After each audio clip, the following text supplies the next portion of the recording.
আসসালামু আলাইকুম, কেমন আছেন সবাই? আশা করছি সবাই ভালো আছেন। আজ দুপুরে আমি লাঞ্চ করতে চলে আসলাম অফিস থেকে। দুপুরে খুব সাদামাটা লাঞ্চ করি আমি। গতকাল রাতে কারেন্ট ছিল না বিধায় আমার রাত জেগে রান্না করতে হয়েছিল। গতকাল রাতে আমি রান্না করেছিলাম কচু শাক। আর কচু শাকের ওটাকে সম্ভবত মানকচু বলে, আমার ঠিক জানা নেই ওটা কি কচু। তো আমি শুনেছি অনেক যে এই কচুটা রান্না করলে নাকি খুব মজা হয়, তাই আমি খুব শখ করে নিয়ে এসেছিলাম এটা বাজার থেকে। আনার পর রান্না করলাম। শাক ছিল উপরে, ওই কচির যে ডাটা অংশটা ছিল সেটা দিয়ে আমি শাক রান্না করেছিলাম। আর হচ্ছে তেলাপিয়া মাছ দিয়ে বাকি কচু, যেটা মানকচু সম্ভবত, সেটা রান্না করেছিলাম। খেতে খুবই সুস্বাদু হয়েছিল। আমার হাজব্যান্ড খুবই পছন্দ করেছে, আমারও ভালো লেগেছে।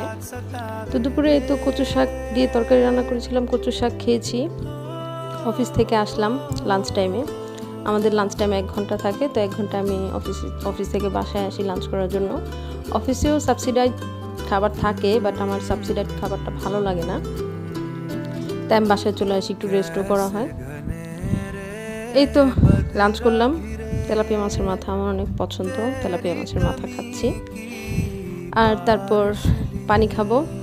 খুব শখ ছিল এরকম ফুড ভিডিও করার, ক্রাঞ্চি ভিডিও করার শখ ছিল, কিন্তু আসলে সময় হয়ে ওঠে না। আর ওভাবে অনেকদিন যাবৎ ভিডিও করা বন্ধ, তাই করা হয় না আর কি। গত পরশু দিন আমি আম এনে রেখেছিলাম বাসায়, হালকা কাঁচা ছিল, তো সেটা আজকে পাকার পর একটা কাটলাম।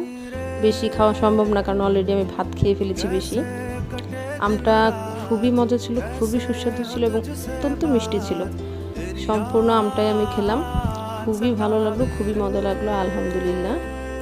লাঞ্চ শেষ করলাম। এটাই ছিল আমার আজকের দুপুরের লাঞ্চ। সবাই ভালো থাকবেন। আসসালামু আলাইকুম।